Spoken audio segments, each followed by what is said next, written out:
skin so gorgeous. We thank the life gorgeous. Thank the life gorgeous. I love the life gorgeous.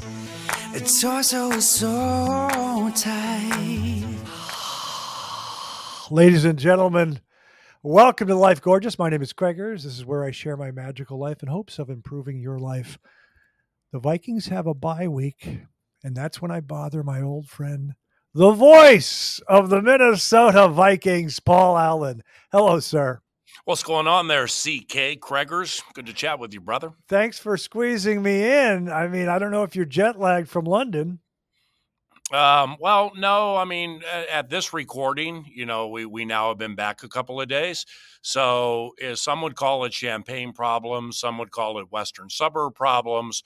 The sitting on buses, then sitting on a plane for a grand total of 10.5 hours, probably could do without that, but it takes about a half day to recover. Left with a W, squad's 5-0, and getting ready for those Lions in a week and change. And it's been nothing but purple and gold bliss. Yeah, we're gonna jump into that. You have a very dramatic light. I don't know if you can see it on your monitor. I like it. It's kind of a spotlight coming down. Do you see it or not on your monitor? You see that line there? Maybe that's the light of God shining on this podcast, Craigers. I'm in the K-Fan Performance Studio. Here, part of the right there. Yeah. Here, part of the vast and ever-expanding iHeartRadio media family. But I can relocate if you need me to. No, you look great. I just don't want it to be distracting. I do see that saber. Yeah, I don't want it to be distracting to the young people. Oh, there you go. You're making it happen. Well, now we got a new one. Yeah. No, there we go. Yeah, that's even better. Yeah, and I get iHeart in, which pleases the bosses. This is from our production team at the Life Gorgeous. I want you to listen. Jets are 0 of 2 on third down. This is 3rd and 6 from the Vikings 38. 3 receivers right, 1 left. They blitz Rodgers, and they pay for it. Picked off by Van Ginkel. Near side to the 50. On the sideline, 40. And he's loose. Touchdown! Van Ginkel. Okay. That's cool how you did that. And he's loose. Well, we have a production team here. So when you say and he's loose, I want to run through a brick wall. I mean, how fired up are you? That was the old Adrian Peterson call when he would break one. Right. How fired up are you when Van Ginkel? It's actually the old racetrack call. It's I've probably called about 33,000 horse races in my life, from San Francisco to Grand Island, Nebraska to Minnesota. It's what brought me to your state, Minnesota, full time in '98. And like when a horse would take the lead at the top of the stretch, I'd say, and Craigers opens up 5 and he's loose into the final furlong, but kind of chill. And then, given this is my first play-by-play job at any level, the good part about that is I didn't travel around the country stealing other people's styles. Yeah. So then I started to think, I got some racetrack stuff that I probably could slide into the NFL because a football play call is not much different than a horse race call, because it's a crescendo build. So, and they're racing, da-da-da, Craigers surging on the outside, down to the wire, boom. Darnold shakes the shoulders, pumps left, fires deep right side, Jefferson 2010, touchdown. So it's a crescendo building bit. So I slid that in there when Adrian Peterson became Rookie of the Year in 2007. We really, with all due respect, haven't had a lot of running backs getting loose since Adrian left. Dalvin got loose a few times, so we do our very best to slide it in whenever we feel it fits. Yeah, it's Adrian was unique that way. I texted you before we jump back into football. I guess I was mistaken. I see your Tuesday talks with KOC. I thought you trimmed the hair. You have that thick hair like Finchy and Jeff Bridges, and you've got to tame it. And I thought you tightened it or did something. Like, your beard is tight and you look a step quicker. So what's going on? Hastings basketball, go crazy. What's going on with my look? Well, you know what? I probably should pay a little more attention to my look. You're blessed with good hair and a good voice, man. Come on. I'm a radio guy. So therefore, there are ways to hide the third chin if I have to. But I let my hair get a little out of whack. I'm getting it cut tomorrow. That's super exciting for the audience. And the only reason that I like trimmed the beard a little bit was because of you, Oh, because of Life Gorgeous. And too bad it's not Life Beautiful, because then, like with so many people, you can get with James Blunt and he could like sing the intro to your podcast. It's Life oh, Beautiful. yeah, It's yeah, Life yeah, Beautiful. It's yeah. true. But no, haircut tomorrow and beard trim next time for the Lions. And let's try to go 6-0. I wanted to tell people that when I was at ESPN, I did a little play-by-play, and I also did it in the CBA and the Bro, minor. you did it for the Wolves against the Wizards, and Yeah. I listened to it, and I'll never forget it. It was the bomb. Oh, it was okay, but I wanted to compliment you. You already know this, but there were guys at ESPN that a lot of them could do studio, but we didn't have the pipes.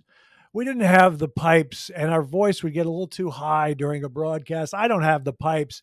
I always wanted to know, you're blessed with the pipes, like when he's loose, he's loose. Do you ever lose your voice, and is there a maintenance treatment that you have, Wow. hot tea or what? That's so interesting you asked that because racetrack announcer Canterbury Park, we stretched our season this year to the Saturday where we beat the Packers at Lambeau the next day. And I learned, blurting out those race calls on a Saturday night till like 10 o'clock, then swinging around for a Vikings game at noon the next day. I'm having to lay off coffee in the second halves of games. I'm drinking more water with lemon in it than I've ever drank in my life. Right. And I'm actually having to pay a little more attention to it at this stage of my life and this stage of my career. A lot of throat clears like that, Yes. with pushing on the cough while Bursich Yeah. is talking. So it's the London game was the first game this year where I really felt I could cut loose in the fourth quarter and just get down deep with what God gifted me with and not think about it. So I got some decisions to make here, Gregors, coming up pretty soon. Well, when I grew up in Minnesota and we moved there when I was in kindergarten, I would get sick every winter. And, I worry, you get sick, you get a little cold there, and then you got to kind of quiet down and let Pete Bursich say more. I guess you got to balance out how much you talk. You ever get sick before a game or not? Yes, it's with the stark weather changes here. Like when it goes from super cold to super warm or super warm to super cold, I'll get this little allergy that does impact and mess with my voice. But the beauty of it is that when you've worked with people as long as I have, like Pete Bursich and Ben Lieber, they can kind of pick up on when they talk more and stuff like that. But really, where I've been fortunate this year is with the Texans and the Niners to a certain extent, and then the Green Bay game in the first half is, I've been able to be chill with my voice because we've been so far up. Now the Jets game, you got HOF. Aaron Rodgers was about as discombobulated as I've seen him in all the Aaron Rodgers games that I've called or watched. But he started doing HOF things at the end of the game, and it started to get a little tense. But fortunately, the voice is holding up okay. Thanks for caring. So for the viewers and listeners, nationally, I want you to know Paul is the voice of the Vikings. He does K-Fan during the week. And a couple of years ago, they showed a clip of him, or a number of clips of him doing a wild, exciting Buffalo game. And then LeBron James called him a national treasure. And my brother is a great guy, but he's not into the Vikings like I am. He was the lone valedictorian of his graduating class. He was an introvert. He liked Spock and Star Trek. I liked comedy. He's a software engineer, but he loves the Wolves. He liked Nas Reed before anybody else, but he doesn't follow the Vikes quite like me. He lives in the Bay Area. And I sent him a clip of you this year, and I said, LeBron calls him a national treasure. And he goes, oh, my God, this guy is a national. This guy's amazing. Wow. So my question to you is, brother, I love you. He's a great guy. He's a nicer version of me. But anyways, is your popularity, is the legend of Paul Allen growing as the team keeps winning? Well, it's very interesting that you go down that road the way you did, because when LeBron tweeted that, it was middle of the 2022 season. The game against Buffalo was amazing, Yeah. and I'm just very thankful that what would be 21 years calling Vikings football at that stage, let's say 25 at KFan, 28 calling races at Canterbury, that, via that and via, those 18 to, let's say, 24, 25, 26 kids, with what LeBron did, and then the emergence of TikTok and, flipping through those fast videos and Yeah. stuff. For whatever the reason, God has decided at this stage of my life, my star is going to ascend and my following is going to grow. Right. And that had a lot to do with it, along with the unbelievable team that year. But it's just amazing when I'm at the racetrack or I'm out in public or whatever, the amount of, like I said, 20, 21, 26, 29-year-olds who are just really into the calls and stuff like that. And I think TikTok has a lot to do with that. Pretty Yeah. cool. Yeah.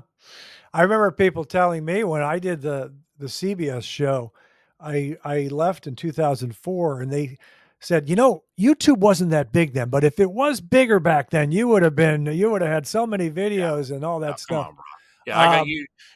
I got all your albums. That when I rolled up to you in 2022, I think before that Dallas debacle, you were in the iHeart suite right next Yeah. to our box at US Bank Stadium. How many people have rolled up to you and remembered That was the ESPN promo where you were doing a great bit, like trying to get ready for Sports Center, and you're like, all right, I love the camera loves me. I love the camera loves me. I never forgot that because you're the bomb, man. I mean, Thank you. I'm a fan. I'm a Thank fan. you. Always have been. Thank you.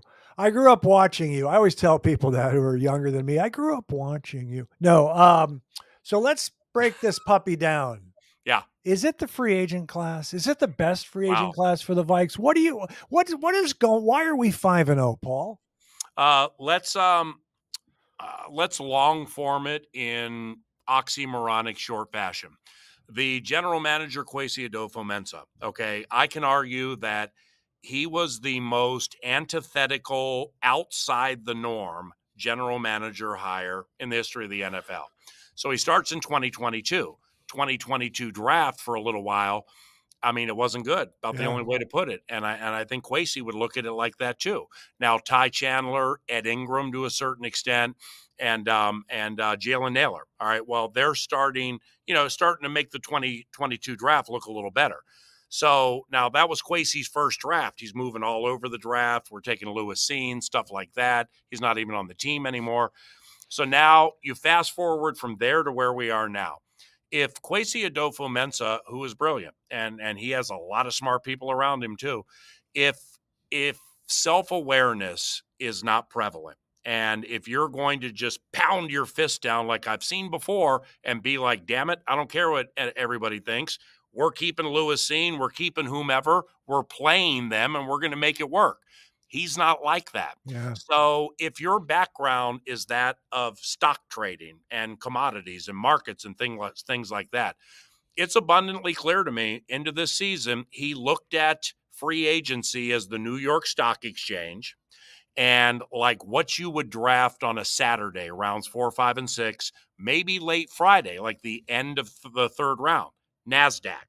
So why am I going to dabble in the NASDAQ as much as some others do, and they happen to be incredibly good at it, like Brett Veach with the Kansas City Chiefs, when I can dabble in the New York Stock Exchange and I can use the gifts that I've been given to the best of my ability in looking at commodities that have been competing against other commodities at that stock level. So therefore, you find Grenard, Van Ginkel, Cashman, Aaron Jones, so on and so on. Yeah. And it's those are commodities that had been competing against similar commodities. Yeah. So I think Kwesi and I have talked about this a little bit. He understands where I'm coming from. And I think that has been a philosophical change that he made. And holy cow, is it bearing its fruit? Oh, I'm a big Brian Flores fan, and I'm wondering, and I was concerned that he was going to leave, but I don't know. I'm not that concerned, but who knows? But I'm just enjoying it. Yeah. He had a lot to do with the defensive free agents, correct? I would imagine so. I don't think Kwesi, Ryan Grigson, and the rest of the staff are just going to like with Kevin and Brian be like, okay, well, whomever we bring in, you have to make work. Right. No, it's there are two overused at times trite words in life and professional sports that are absolutely in play here. One, collaboration, which is very important. I mean, you talk to Kevin O'Connell about what goes into crafting red zone offense, and one of the first people he'll bring up is the name Brian Angelico. Okay, you and the majority of your listeners and viewers are like, who? He's the tight ends coach. He's a savant with red zone plays. Okay, so the tight ends coach in collaborative fashion has a lot to do with those plays. And the second word would be culture. I'm telling you right now, ma'am, at the end of the 2021 Minnesota Vikings season, I was all done with this job. I didn't want to be at the facility that much anymore. I'm not paid by the Vikings to call games. I'm like on this awful mercenary 1099 to call preseason games and do appearances and advertising and just be there when they need me. It's cool that they do that, but the 1099 part of it stinks. So therefore, I'm not super attached to it like that. Even though they give me unlimited access, born of trust and stuff like that. At the end of the 2021 season, I didn't like the building. I didn't like some things that were transpiring with people in there. And I'm like, I don't need to do this anymore. So I just don't want to do it anymore. And my mental health counts too. So I called a couple of Minnesota Wild games. God put me on a couple of good ones, even though I've never played hockey. And I was ready to move on. Okay, so now we fast forward to 2022. And some people here at KFan and with the Vikings were like, well, let's just give this new regime a try. So I'm like, okay, I don't need to be on the second floor of the facility, kicking my feet up on coaches' desks, learning about A, B, C, and D. These friendships they're going to be born in organic fashion. And that's just how it's going to be. So I didn't go to a lot of practices. I wasn't over there a lot. Then we started playing the games, and I couldn't stay away. I mean, it was so much fun in 2022. I got to know O'Connell and the staff a lot better, Flores and his family and the staff a lot better. And it's the culture that is in the building now is probably the most cohesive, open, honest, and vulnerable in all 23 years that I've called Minnesota Vikings football. And Kwesi Adofo-Mensah, Kevin O'Connell, they have a lot to do with that. Right. I have not enjoyed calling Minnesota Vikings games as much ever as I do now. I was wondering about this season. You said a lot there, and I didn't know it was that frustrating for you after 2021. I have this thing in life where I like positive energy, and I have positive energy, and even though I'm sarcastic sometimes, but I'm also very clever. Right. And I'm very particular because I worked with some malcontents in late night, and I like temperament. I really like temperament, but I contradicted myself, and I said, well, if it's a coach, I just want to win. So I was a big Zim guy. Yeah. And then I'm, it's very unfortunate, his life attitude, the interview with Mark Craig. And I also liked Tibbs in Chicago, and I'm rooting for Tibbs in New York, but I got frustrated with him here in Minnesota. We'd lose a game, and he'd always say the defense, when I wanted to say, hey, in the fourth quarter, the team scored 16 points. Sometimes the offense has to keep up. And I got frustrated with him, but I wanted to tell you, you go from Tibbs and Zim to Finchy and KOC. and these guys, Paul, these guys are so positive. I know Finchy, you know Finchy. KOC seems super positive. Is that amazing that we went from those two guys who I supported, and now we got these positive guys? Me too. Now, I didn't know Tom Thibodeau certainly as well as I did Mike Zimmer. When that Star Tribune story came out and I caught a stray in that story, I couldn't believe it. I mean, here I am, I caught a stray in a Zim expose that was written in California for a team in Dallas. So I bit my tongue and turned the other cheek, and I will do so here. I will just say that generally speaking, I've seen when there are regime changes with coaches, it almost always flips completely to the other side. So, like, when I started calling Vikings games in '02, Mike Tice, players coach, wonderful guy, would come on do the coaches show with Barrero, who you know, Dan Yeah. Barrero. And sometimes I would listen on Wednesday, and Mike, just wanted to be accepted so much that I'd be like, man, if the Detroit Lions were listening to that radio show, he just kind of gave out the game plan, because that's just who Mike was. All right, he's out. Childress comes in, says nothing. Basically, I'm going to do it exactly the way I want to do it because I've waited 30 years for this opportunity. Very close to the vest, very closed. He's out. Here comes Leslie Frazier, America's best friend, big-time Christian. He is just a very open and honest and soft-going kind of guy. Okay, Leslie's out. In comes Zim, gruff exterior, elite defensive mind. Bleep this, bleep that. Zim's out. In comes Kevin O'Connell. Now, ever since the pandemic hit, and some things that were taking place in the world in ancillary fashion at that time, I've just noticed with this generation of player, you can't treat them, whether you're right or wrong, like Bill Parcells, Yeah. Frank Kush, Yeah. Woody Hayes, Yeah. Bill Belichick to a certain extent. It just doesn't work. Yeah. And I've seen O'Connell get mad. I mean, Kevin will get mad, but he works with these players so beautifully. Yeah. Like you said, positive energy, Craig. It's let's empower and then get to the point. But finally here, I think I just got tired of people pointing fingers. It's like, you try to talk privately to somebody and it'd be like, how the F am I supposed to win with these players? How the F am I supposed to do this with this line in front of me? Right. I just got tired of it. I just got tired of hearing it, and Yeah. You never hear that now. Not that it doesn't take place or not that people don't think it, but they just hold back. So I have this perspective on Minnesota, where I grew up, and I had a very happy childhood, and I'm loyal to the teams there. But of course, I live on the West Coast. But Are you coming back to a game and sitting in the suite? Well, I do want you to know, we're going to talk Wolves in a second, but I have the PA seats for the Laker Wolves October 22nd. They're close to the PA seats. They might be as good or better. You were under the basket. I might be right sideline, the lane across from the Wolves bench. I haven't figured it out yet. Well, who do the Vikings are at the Rams that week? Yeah, and I'm invited to that, but I'm probably not going to go because it takes 2.5 hours to get home. But it's a beautiful stadium. You've been there, right? Yes. Well, yeah, we were there. We were there to play the Chargers a couple of years ago. And my first time there, and I learned they didn't have air conditioning. And it was a December game. And it was unseasonably hot for the Southland at that time.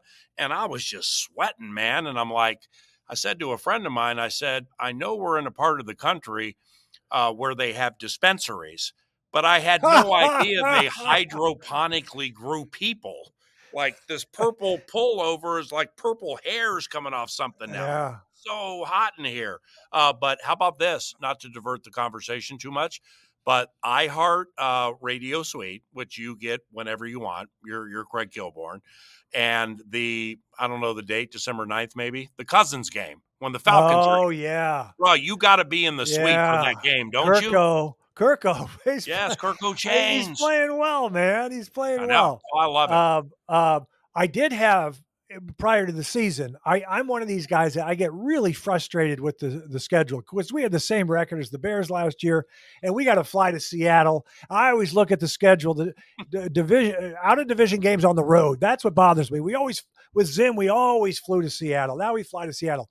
So I had this at the Rams Thursday night as a scheduled loss. Yeah. But now I don't know because we're so good. We're playing so well. But it's tough doing that, man. I mean, it's like in our profession, you with the Life Gorgeous, or back when whatever iteration of show you were working on. Late Show, CBS is my favorite. I'm saying at ESPN where we make predictions. Yeah. So like I'm doing 9 to noon K-Fan. well, how many wins? Like, what does the announcer think the Vikings record is going to be? I'm terrible at over-unders whenever people ask me to tout them on that, and season predictions. So what I said this year was, for whatever it's worth, I feel the discernment I've been given. I feel I know what a playoff team looks like and feels like, and this is it. Yeah. This team is a playoff team. I don't care if it's 8 wins sneaking in or if it's 13-4, man. But I just knew what I saw at training camp, and they let me watch practice during OTAs, and I just knew what I was seeing, and I knew it had a playoff feel. Yeah, I always say I need to be at least 8 and 9. And but a couple of years ago, we had that great 13-4 record, but we knew the defense wasn't strong. And you can't lose, home playoff games. And we lost to the Giants. And there was a little relief because I thought we would have gotten shellacked by the Niners, but that's okay. But this year, man, you truly are a Minnesota sports fatalist. I mean, no. it's like No. I'm okay not winning the Super Bowl. I just like I know we want to win the Super Bowl, but it doesn't ruin it for me because I know how difficult it is. And I'm so fired up for this year. If we go to the Super Bowl and lose, I said, how great a year did we have? That's amazing. So I'm not with the Super Bowl. I'm not a fatalist, but I'm just like, I'm a little, but I did want to say, I wanted to go back to something where I root for Minnesota teams. And there is we're not a big market necessarily. So when we got Tibbs and Jimmy Butler, I was fired up, and of course it didn't work out. I wanted to ask you, when we were interviewing Harbaugh, I was fired Which up. one? Jim Harbaugh. Before we hired KOC, which has turned out to be amazing. Yeah. I was pulling for Harbaugh. I was like, yeah, this guy. What were your thoughts when they had the interview with Harbaugh? Well, I mean, the work he did with San Francisco was fantastic. I mean, he is an elite offensive and head coaching mind. I had no idea what to think. I didn't know if it was a shiny toy to put leverage on somebody else. Yeah. The steam that I caught was that O'Connell was the guy every step of the way. So the fact that they're going to interview Jim, I don't know, was that to put a little pressure on Kevin? I have no idea, but I know, and with all due respect to Jim Harbaugh, who is the bomb, we got the right guy. Yes. I've said it on my radio show, and it's not Barney the Purple Dinosaur, or it's not Homerific. I mean, I'm way down the road on that at this stage of my career. I really feel in my heart, Craig, the Minnesota Vikings are going to win a Super Bowl with Kevin O'Connell. I totally agree. Mensa too, because he's putting it together. But man, this staff is so smart. And, like our defensive backs coach, Durante Jones, he's going to be a defensive coordinator one day. Yeah. I told you about the tight ends coach, Brian Angelico. Guy's a savant. Keenan McCardell, the wide receivers coach, is one of the most popular assistant coaches in my 2 decades plus calling games for this team. So I just really, like I said, collaboration, which leads to vulnerability, and self-awareness, which the world lacks. These guys have it, and culture. Yeah. And the culture is strong at Twin Cities Orthopedics Performance Center. Right. So when I had you on last time, I told you I like to talk about my concerns because there's so many positives. I just want to tweak certain things. Yeah. And it has been tweaked. Oh, you were protective of KOC, and that's fine. I just said make sure the play calling. I need some running here. Bro, they're running 52% of the I know. I was saying coming into this year, and I heard him talk on radio, and he said, I'm running, man. Yep. And boy, so I don't, my only concerns now are injuries. I mean, because in the past, it was always when Zim was there, we had a bad offensive line. You had Pat Shurmur, who I liked, and they'd have to throw underneath the sticks with Sam Bradford because he had no time, and then the kicking. And now, watch this, America. Watch what I just say something and watch what Paul does. Will thrill coming. Will thrill coming. Will thrill coming. How about this kicker? I mean, I think he's 25 of 25 on every kick. Will Reichert's unbelievable. I didn't get the Will thrill line. What am I missing? Oh, you haven't seen that? What is it? I guess I watch more stuff than you do because you're so busy. So, Metellus, what is it? Tellus from Metellus. He goes in the locker room and he asks some question Oh, yeah. about what would your handle be or what would your producer handle be, and he goes, and Will Riker goes, "Will Thrill coming, Will Will Thrill Thrill coming. coming." Bro, So I gotta put everyone's that in. doing it. So after one of the Yeah. Vikings wins, Matt Daniel, they come by the cameras in the hallway and they're going, "Yeah, 3-0, 4-0, whatever they were doing." And Matt Daniels walks by and he goes, "Will Thrill coming, Will Will Thrill Thrill." coming. Ooh, I like that because you can build it up as he Yeah, walks out on the field. he's a stud. He's a stud, and he looks Mhm. like an insurance salesman. Yeah. And it's a fun team to watch and to follow. Well, Question hey, question for, well, go look, ahead. I don't wanna put a metaphorical fly in your proverbial ointment, but now with a little time this week, um, I watched back the second half of, the game against the Jets, all right? Because I've been off KFAN this week, so, like, my opinion hasn't been public or whatever, who cares? So I've had more time to think about things with vocal maintenance days, and, um and it's just too much of a low hanging fruit to say Aaron Jones left, something changed. Now, I'm not going to try to become Vince Lombardi here, but there's more to it than just Aaron Jones left and everything changed.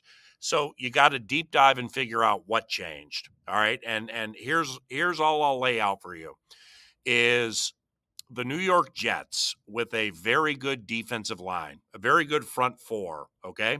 The demise of Javon Kinlaw, a former first-round pick who couldn't find his feet with the Niners, he was fantastic. Quinnen Williams is as good as anybody in the game. And they got this speedy cat in his second year, Will McDonald, who has 6 or 7 sacks. That's a good front four. They, not strictly, but they pretty much went to rush 4, drop 7. Okay, so why is that? Now, if you consider the conversations about Darnold into the season, who is it they say Sam is? Well, when he was with the Jets in Carolina, he'd get jittery. He would not be consistent when it comes to pressure, and you could fool Sam Darnold. Those were kind of 3 under the radar bits on him. Now, who is it they say Sam is now? He's NFC Offensive Player of the Week for September. Okay, so that's the most recent narrative we have, with the exception of no touchdowns against the Jets. Here's the bit. Without Aaron Jones, they basically looked at it like, we're not going to respect your running game the way we would with Aaron. We're going to rush 4, we're going to drop 7, and we're going to confuse him. And they did. Okay, not every single play, but there was one weird 11-step drop he went on, waiting for Addison to break a deep one middle of the field past Isaiah Oliver. And all right, cool, the protection's dynamite. Step into it, and here he goes. No, it was just an arm throw. He was a little discombobulated. It was incomplete. Then we take a false start on Darisaw. Next play, same thing. Rush 4, drop 7. He throws a pick. So something transpired in that second half the Jets have put on film.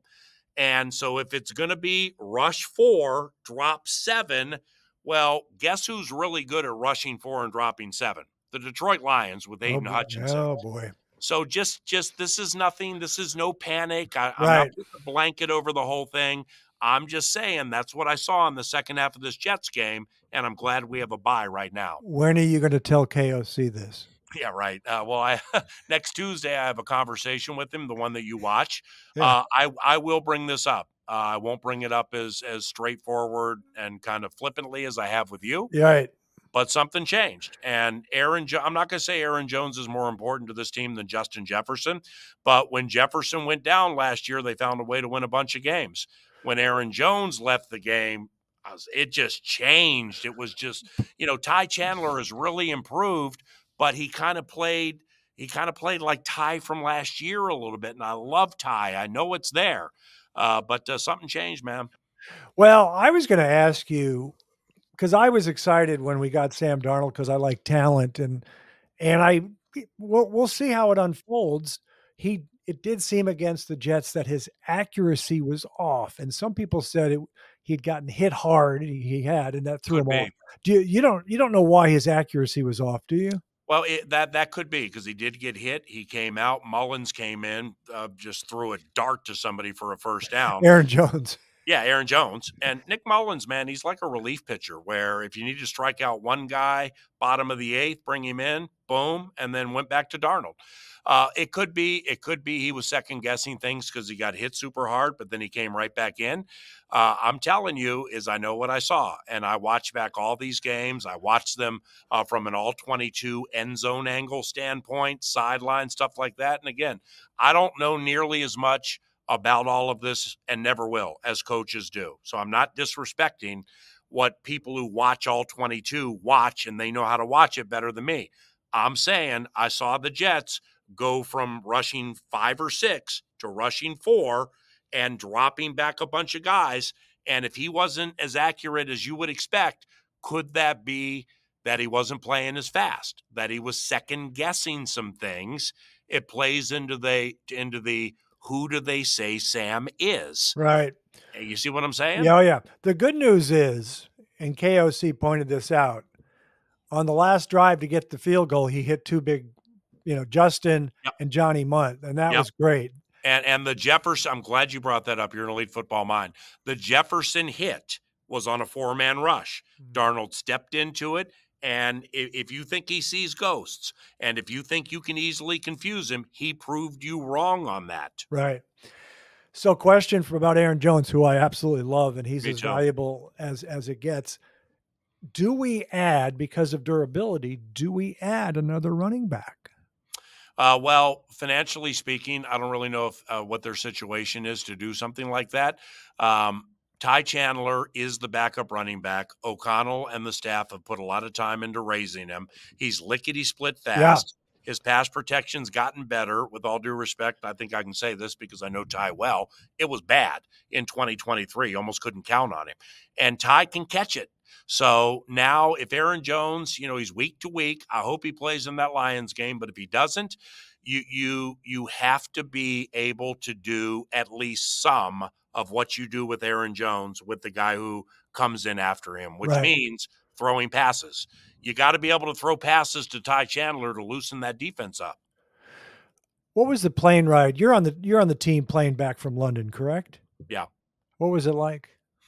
Well, we stayed over a night. So we transferred hotels. We went to Tottenham Hotspur. Then we went to the Grosvenor in London, which is one of the best hotels, at least where I stayed. The Marriott. I saw your tweet where you said you hit every pothole leaving the stadium. It took an hour or so, and you were hitting every pothole. Well, I wouldn't know what the players and coaches were like because, I'm Leonardo DiCaprio in the back of the Titanic shoveling the coal with Bursich and Lieber and the rest of my guys. Up front, they had the sleep pods and everything, so I'm sure it was nice and cushy and cool. But, I get asked after wins and or losses by a fair amount of people, what was that flight like? I bet you that flight was exciting. The Kirk O'Chains flight that everybody saw a couple of years ago from London, that is so antithetical to these flights because these players and coaches are so tired that they just are wiped out, win or lose. But, again, it's just sitting on buses, 7.5-hour flight. I was happy to get back. We now transition to my Minnesota Timberwolves. Julius Randle, I've always been a fan. Well, it's funny. I had a little trouble at the beginning with the trade. I always said to people the last few years, I'm a Cat fan, and I know his have you always been a Cat fan? Yeah, from day I tell people when I first met A-Rod at a Laker game when he became minority owner a couple of years ago, I said his first 3 years, Cat shot 54% from the floor because I'm obsessed with field goal percentage. And I know about his eccentricities and his, reaching and flailing and stray voltage, as Finchy calls it. Yeah. And I said to people the last few years, I'll listen to trades. Just tell me who we're getting. But of course, I didn't get to listen. The trade happened because Tim Connolly didn't call me, and I had to find out like everybody else.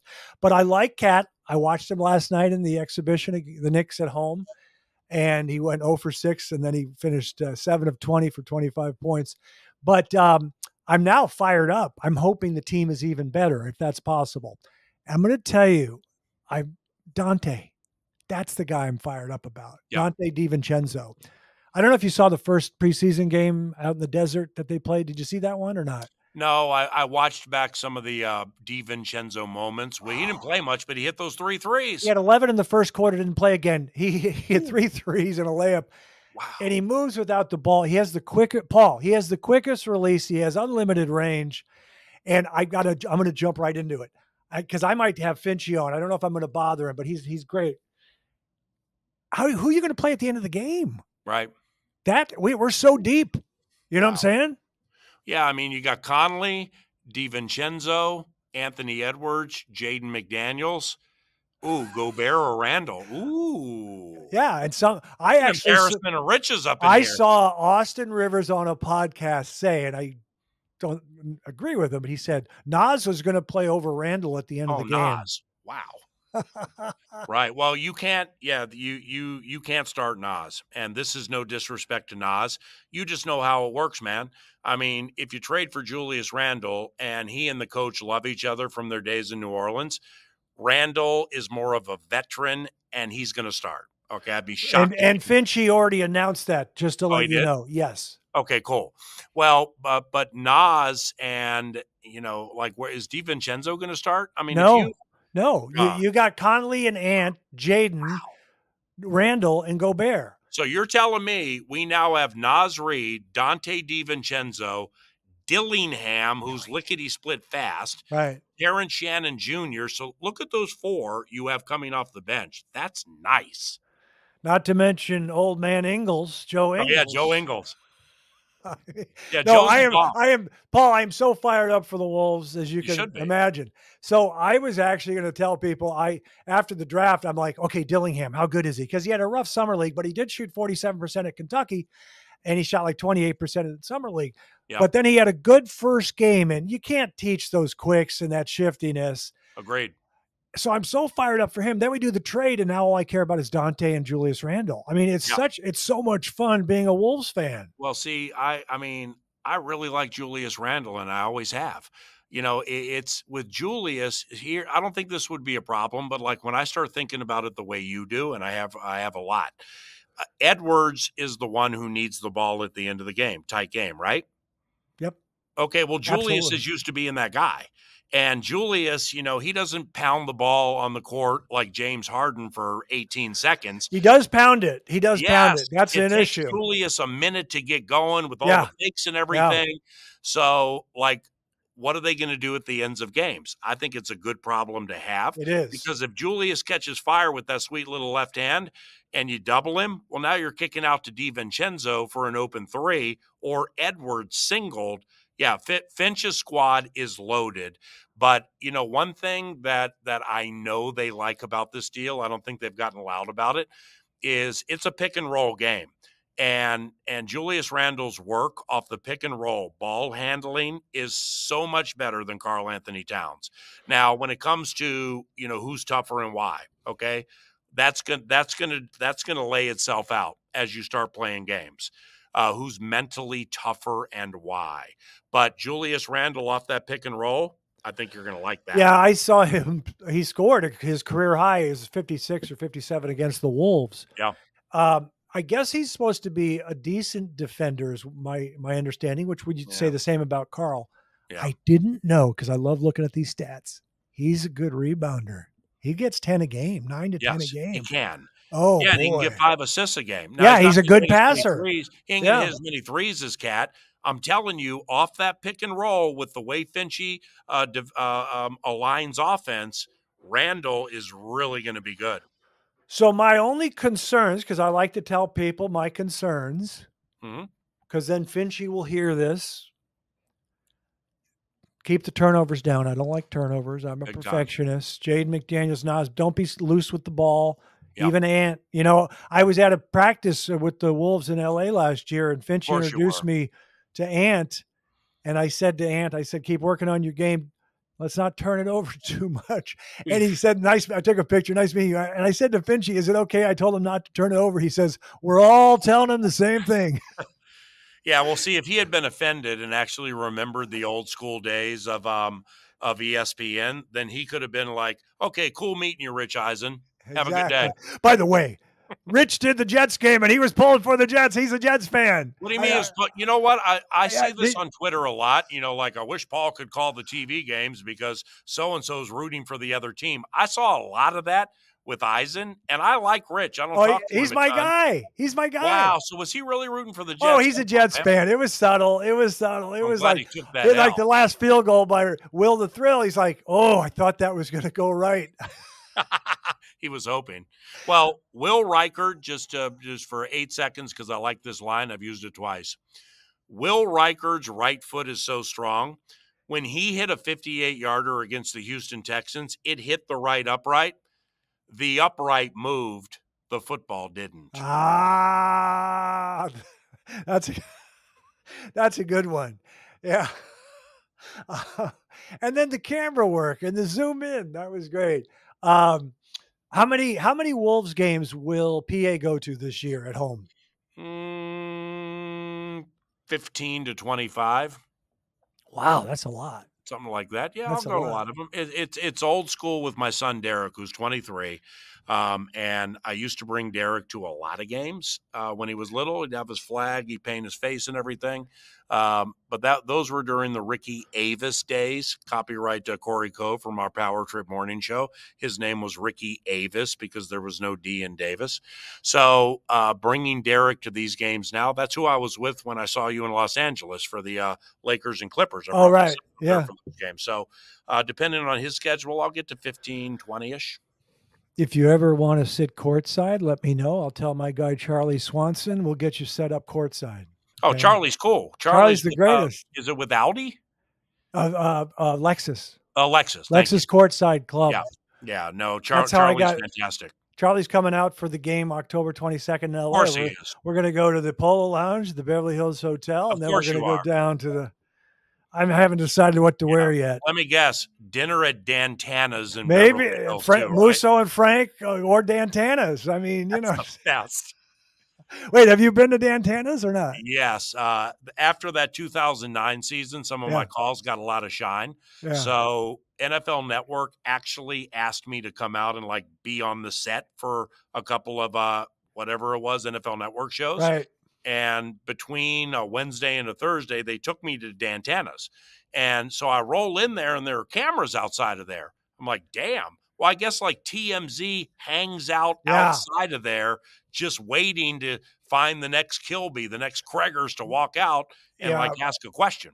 It's very intimate. It's very small inside, and that's part of the allure. Mm-hmm. And they have the Dabney Coleman steak. Vlade Divac has a steak. The Lakers James Worthy would go there.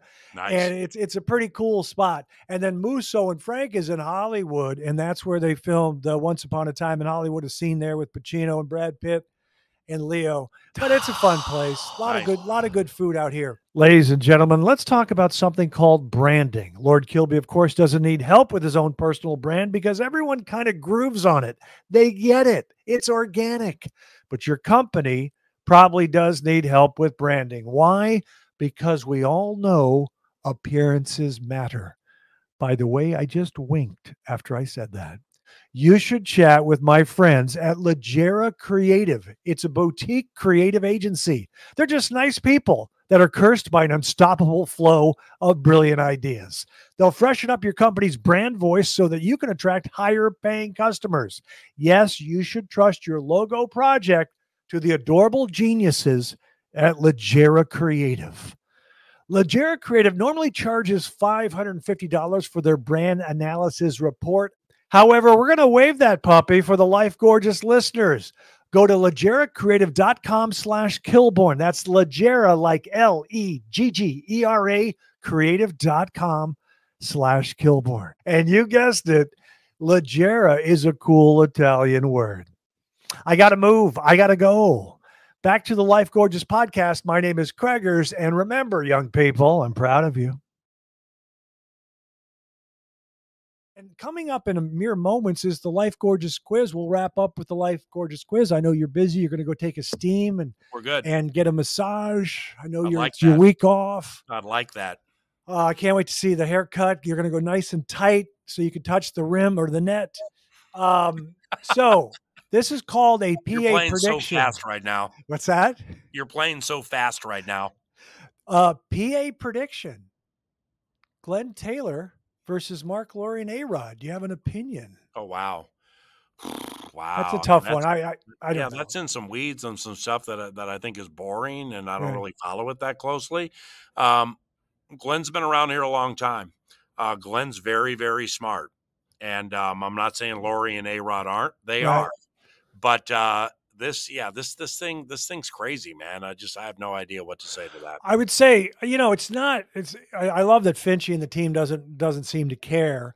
I just want to make sure Tim Connolly stays in place. Yeah. That doesn't, the decision doesn't affect him because he is as good as it gets. He's fantastic, and he's fearless. I mean, that's what, and with Kwesi Adofo-Mensah, newer in his job as GM, but that's one thing that I really like about Kwesi and his staff is they make moves where there is a line of delineation. It's easy to figure out if it was good or if it was bad. Yeah. And Connolly's like that too. Yeah. I was also thinking, I'm really not an armchair quarterback, but when it comes to the NBA, I don't question Finchie at all, really. Sometimes on the lineups, you say, oh, maybe you do this. But when Jaden McDaniels fouls down in San Antonio last year in the last seconds when you're not supposed to, they already told him not to foul. But with football, it's just a different sport. So it's all about play calling. Are you going to run it here? Are you going to do this? But I haven't question much because there haven't been any real crazy trick plays or anything. And I think KOC is just getting better and better as a play caller. I don't know what your thoughts are. Well, yeah, he's phenomenal. And I mean, he's Kevin O'Connell this is a compliment. He's competitively arrogant. Okay. I used to like Steve Hutchinson when he played left guard here, Hall of Famer. He's the one where I kind of came up with this term, competitively arrogant. No, O'Connell is not an arrogant person. Yes, he is competitive. But the competitive arrogance is, I know what I'm putting out there is better than what you have. And I believe with it, we're going to beat you. And then we're going to shake hands at the end of the game. No hard feelings, or we're going to move on with our lives. Now, another thing that I noticed watching back the second half of the victory against Green Bay, where it started to get a little dumb in the second half. You mean Jets or Green Bay? Jets or Green Bay? Both. And then the Jets. Okay. Is O'Connell, like McVay, he's really good at attacking what are known as middle zones, okay, middle of the field. If the 97 to Jefferson, middle. The two I referenced earlier, the Addison miss, where Darnold didn't step into it, and the interception, middle. Kevin O'Connell is the best offensive schemer and play caller with whom I've ever worked when it comes to getting our goods on their bads. Oh. Okay. He's a savant with that. He gets Jefferson and Addison on safeties more than anybody I've ever seen. Now, so on the other side of that, a lot of it is intermediate and deep. Okay. Well, the intermediate and the deep, when you didn't have Jones, they were rushing 4 and they were kind of flooding the field to confuse the quarterback. It wasn't as effective. Now with Johnny Mundt and with Justin Jefferson, it was when you had to have it. But I just think that, it depends on the Jones situation here, man. But Kevin, intermediate and deep, and getting his best players on your less desirable players, he's as good as I've ever seen. Wow. And certainly anybody with whom I've worked. If only the Vikings had a TJ Hawkinson coming back. Oh, yeah. Oh, yeah, the big horse is kicking down the barn. What was that term you just used, the arrogant term? Say it again. Competitive arrogance. It's different, but it reminds me of a description of Bill Murray. I was a big Bill Murray fan, and they called him lovably cocky. Yes. Which yes. I like. It almost seems oxymoronic, Yeah. Okay, ladies and gentlemen, it's time for the Life Gorgeous quiz. Simple questions, profound insights. Will the Wilfs buy the Twins? Oh, wow. Hard to the hole goes Kreggers. Ooh, well, I saw that Joe Pollad information. Wasn't it they are considering selling the Twins? Yeah, I think that's technically correct. They'll listen to offers, and I think they want the public to know that. That's why they announced it, right? If Ziggy wants it, Ziggy gets it. Yeah. And I can't imagine the competitive wherewithal of the Wilfs in a game that does not have a salary cap. Are you kidding me? Wow. Yeah, That yeah. would be unbelievable. Next question. Let's help our friend Chris Carter. Who are the top three receivers in Viking history? I don't know if you heard what he said the other day. No, what'd he say? Oh, you didn't hear that. He said top 3 Vikings receivers in order: Justin Jefferson, Chris Carter, Randy Moss. Okay. It's those 3. Yeah, I don't know who's 1. I might still have Moss out of respect 1 and Justin 2. But but Carter's 3. I have no. What do you have? No. What do you have? No, Jefferson fills out the trifecta, and I love Justin. The other 2 are in the Hall of Fame.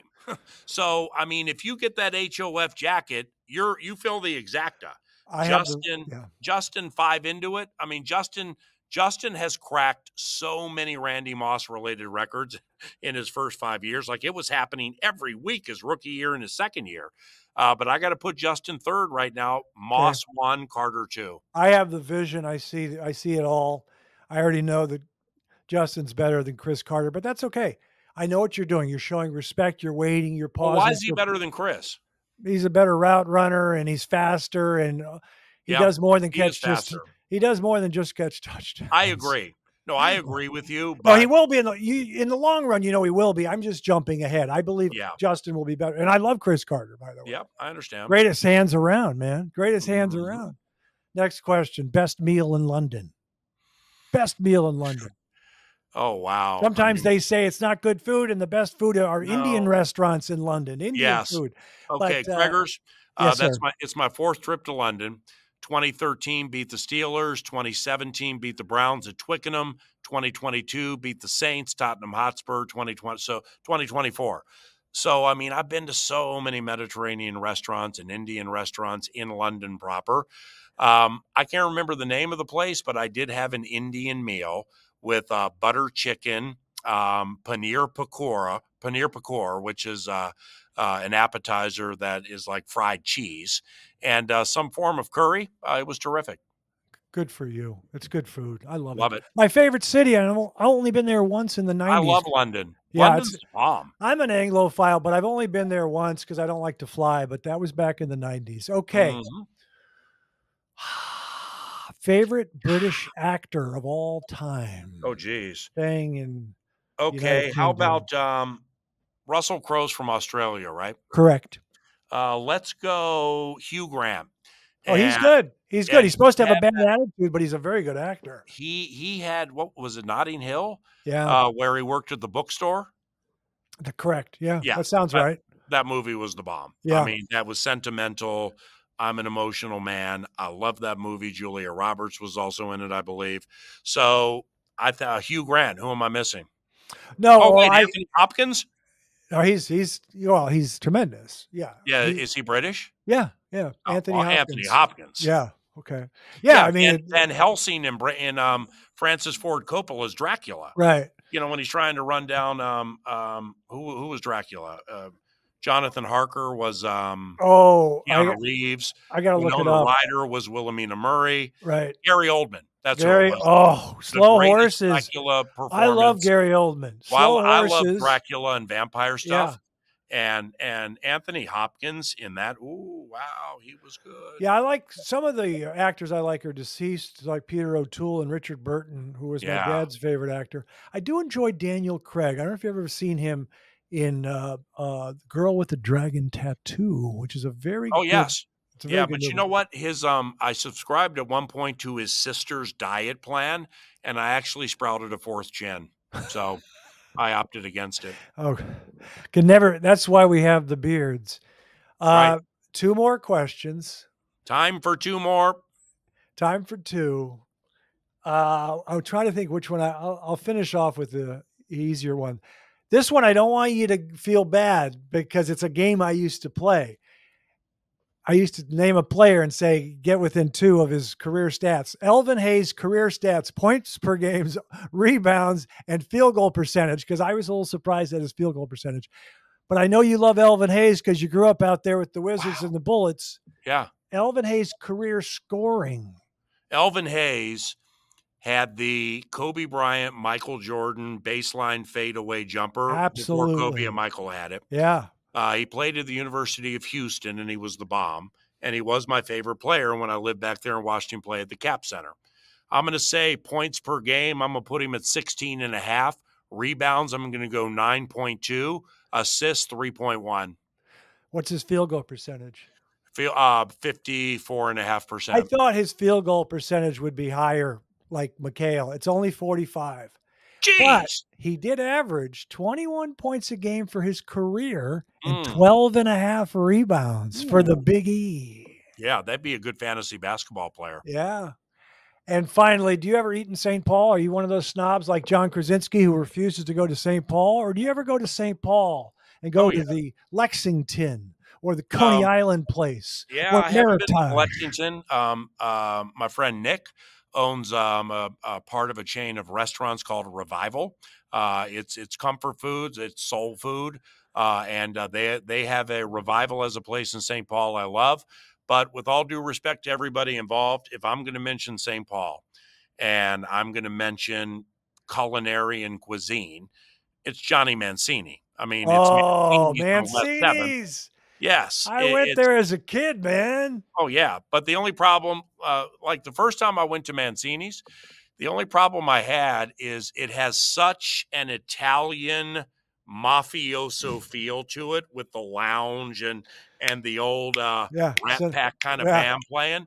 Is I walked in there and I felt I owed like three people $3,000 each from bets that I made in days gone by. That's and hilarious. So I was worried I was going to leave with 9 fingers. That's hilarious.